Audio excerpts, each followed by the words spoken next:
Greetings. I am a single woman in my 60s, and since my childhood, I have embraced a give and take philosophy. Specifically, I believed that hard work and diligent study would yield a proportional return of effort. This belief extended to my interpersonal relationships, where I thought that treating others well would result in kind treatment in return. Even after marriage, I clung to this belief, hoping that by being kind to my husband, he would reciprocate. In today's world, women are not expected to sacrifice as much, but during my time, societal expectations were different.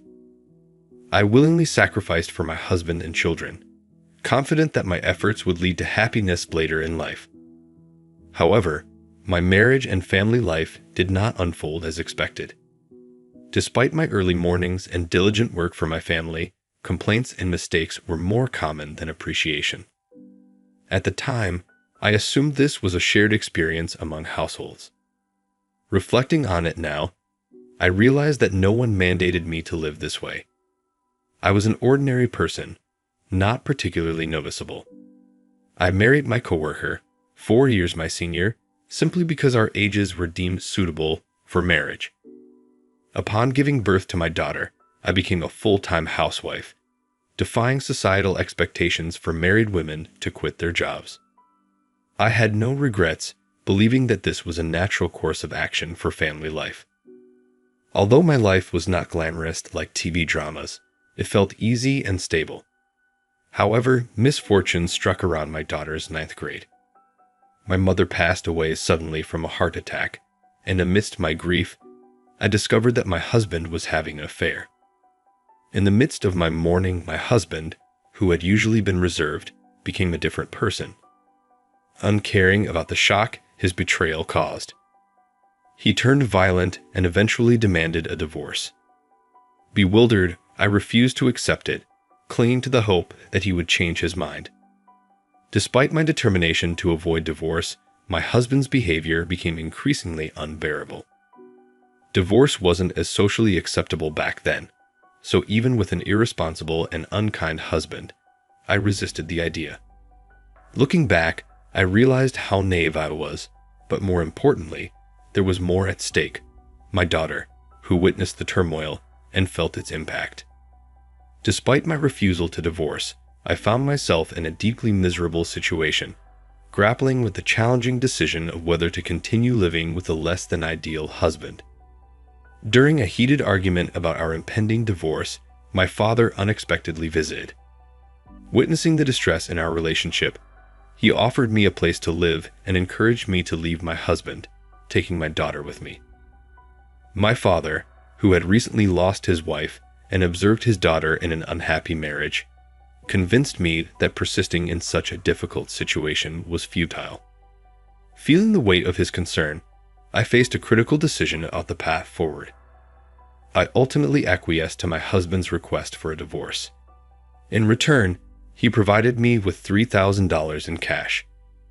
With the support of my father, I managed to secure a 2-bedroom townhouse for myself and my daughter as we embarked on a new chapter in our lives. As I anticipated the need to work hard to support my daughter, a lingering fear of societal judgment weighed on me. Being a divorced woman with a daughter, especially as my daughter entered adolescence, heightened this concern. During this challenging period, my daughter expressed typical desires of her age, including requests for expensive items like a pair of jeans. She lamented perceived consequences of our divorce, often placing blame on me for any hardships she faced. While her words were emotionally hurtful, I knew I couldn't dwell on them forever. Determined to provide for my daughter, I set out on the journey of finding stable employment. However, being an older divorced woman with a child posed challenges in securing a job. Undeterred, I took on multiple part-time and nighttime jobs, even engaging in freelance work at home whenever possible. As time passed, my daughter advanced to her senior year of high school. Despite financial constraints, she excelled academically, finding her own way to thrive. Motivated by my deep desire to ensure her future, I persevered in my efforts to navigate the complexities of life as a single working mother. I secured a job at a 24-hour restaurant, committing to grueling 12-hour shifts. 2/3 of my earnings were diligently set aside for my daughter's college tuition. Despite facing judgment and gossip from others, particularly from some married men who perceived me as an easy target, I persevered for the sake of my daughter. The sacrifices were numerous, but my goal was to provide her with opportunities I never had. As my daughter approached adulthood, I hoped she would come to understand the challenges I faced in raising her and making a living. Reflecting on the difficulties I endured, I realized that having a daughter made my situation both more arduous and meaningful. She became my anchor, granting me the strength to endure and persevere through life's challenges. I clung to the belief that in the future, my grown daughter and I would share stories about the hardships we faced and take pride in our resilience. A year later, my daughter's outstanding performance in the SAT exams earned her admission to Harvard University, a moment of immense joy that made all the previous struggles worthwhile. As she embarked on her college journey, I felt a mix of pride and emptiness. Despite having managed to provide for her education and housing, the absence of her daily presence at home left a void. We maintained close contact through phone calls, and during the initial months of her independence, our bond deepened. Her newfound affection and connection were a source of comfort, and I cherished our evolving relationship. Despite the challenges, my daughter graduated from college without financial setbacks, fulfilling a dream we had worked hard to achieve. Anticipating that we could live together again, I looked forward to the next chapter in our lives.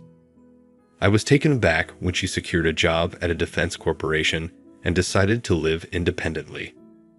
In order to support her, I took out a bank loan and contributed to the down payment for a condo near her workplace. While I aged and embraced a more unassuming appearance, my daughter thrived as a fashionable career woman. Witnessing her success brought immense happiness, reinforcing the idea that my sacrifices had indeed borne fruit. Finding contentment in her achievements, I understood the sentiment of those who say they forget hunger in moments of joy. Despite providing financial support throughout her college years, the prospect of her wedding introduced a new financial responsibility. Some questioned why I continued to struggle when my daughter was capable of self-sufficiency. However, my determination to contribute to her wedding expenses stemmed from a desire to prevent any condescension from her future in-laws. The belief that sacrificing for her happiness would bring joy to both of us fueled my resilience. On the other hand, as my daughter began dating, I noticed a growing distance between us. Initially hurt by this development, I realized that it was a natural part of her journey towards independence and forming her own family.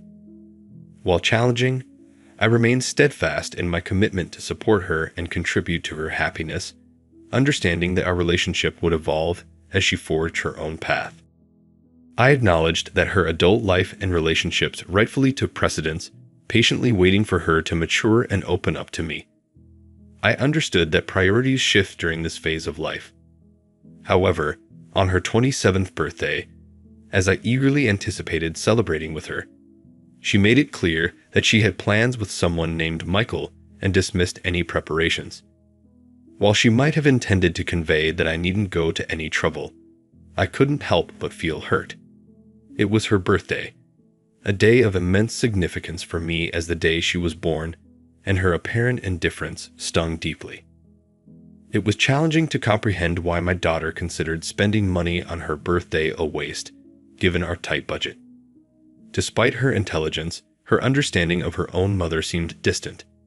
Despite my hurt feelings, I recognized that she was my only daughter, and I wanted to see her briefly on her birthday, even if it meant taking a day off work. On that day, I meticulously paid attention to my appearance before going to her workplace.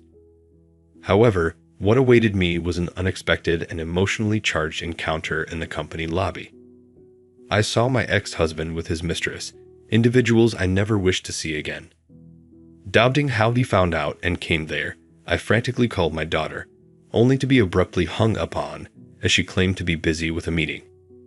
Feeling dumbfounded, I turned around only to hear my daughter happily calling her dad and embracing him with a bright smile.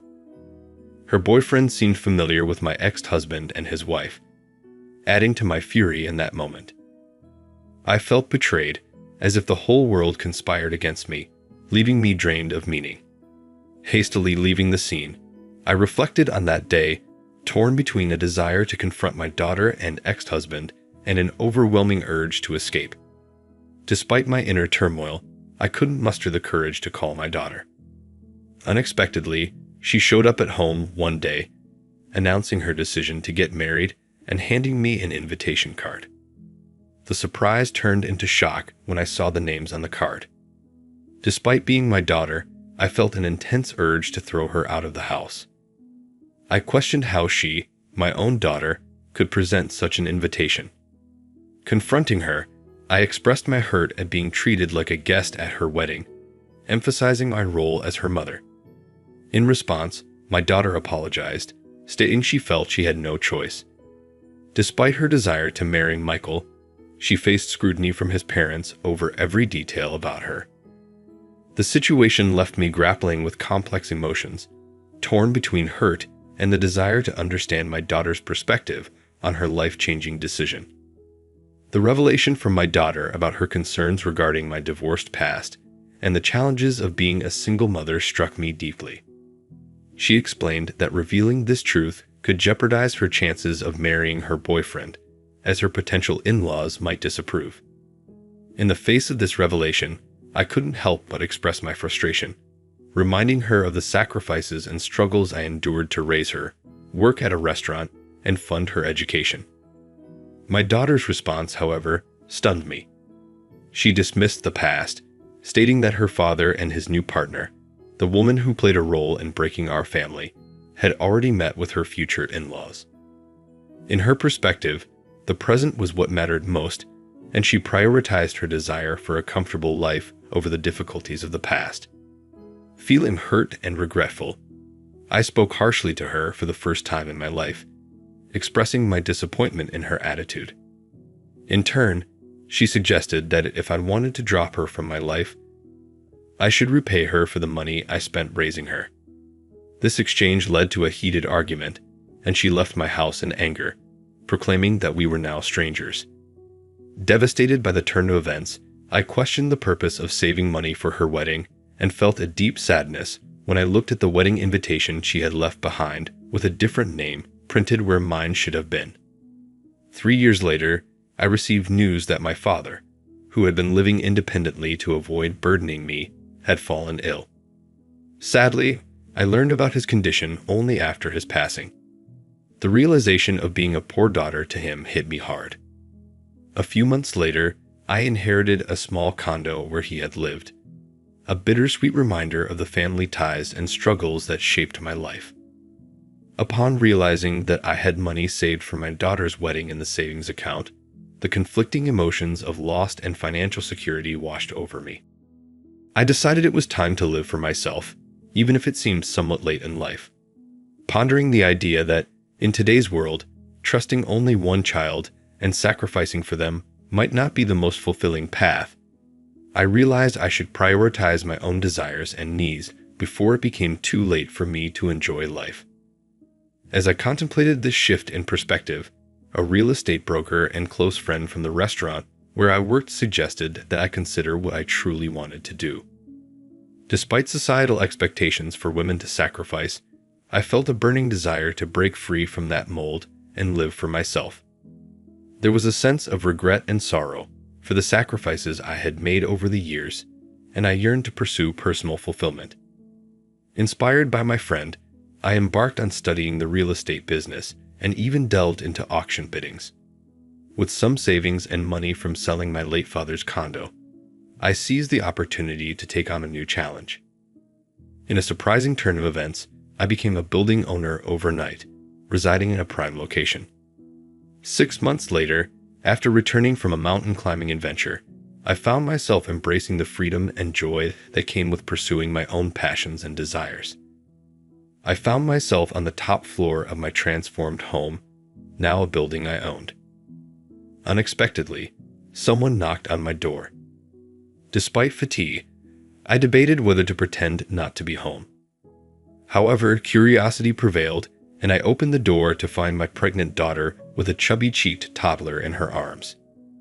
Tearful and distressed, she explained that she had been deceived by her husband, who had turned violent and had affairs. Faced with impending childbirth and the responsibility of raising her young daughter, she sought refuge with me.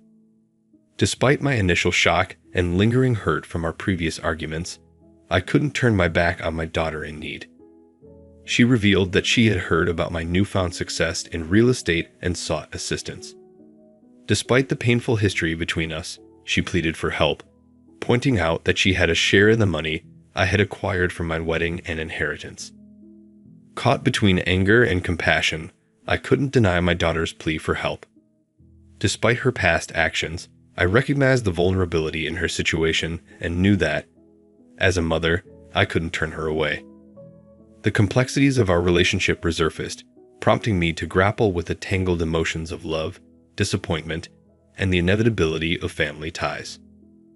I was the one who saved money for your education and your wedding, but you told me to get out of your life. Do I need to give you money now? I only said that, but I didn't get any money back from you.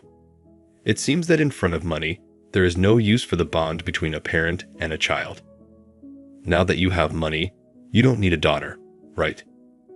No matter what, I am still your daughter. I have a right to your money too. I was once very proud of you, thinking that it was because of me that you were able to attend Harvard, but now I see that it was all in vain. I guess I was too busy making a living that I couldn't teach you to be a decent human being. I raised you as someone who is so selfish and can only think of yourself. I don't plan to give you one penny, so you can either go back to your husband or to your wonderful father. You are too mean. Could you abandon your own daughter? Do you think other people would care for me at all? That wife already ran off with the money, and he has disappeared trying to look for her.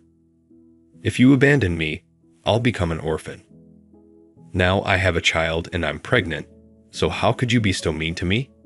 Would you be happy if I died like that? When she screamed at me, I couldn't put up with her any longer. So I took out all the money I had in my wallet and threw it at her.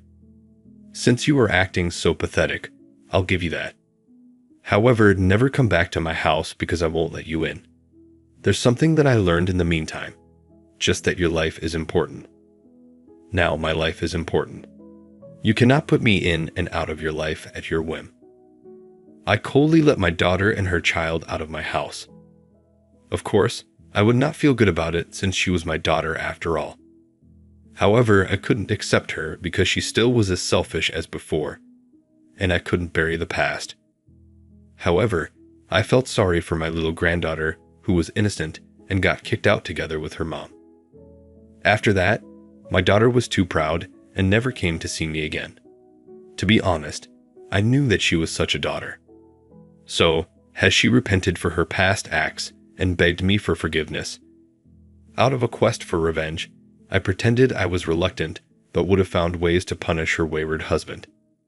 But I was so disappointed that if she erased me from her life to marry her husband, she should have lived happily. Why did my husband and my daughter turn out that way, even though I've lived a hard life, and now I see that the only person who can live life the way I want to is me, alone. Thus, if anyone is living a life on behalf of others, I want to say this one thing for sure. No matter how strong your relationship is with another person, be sure to take care of your life first. Even if everyone in this world betrays you, you will not betray yourself. In the end, happiness is not what you do for others, but what you do for yourself.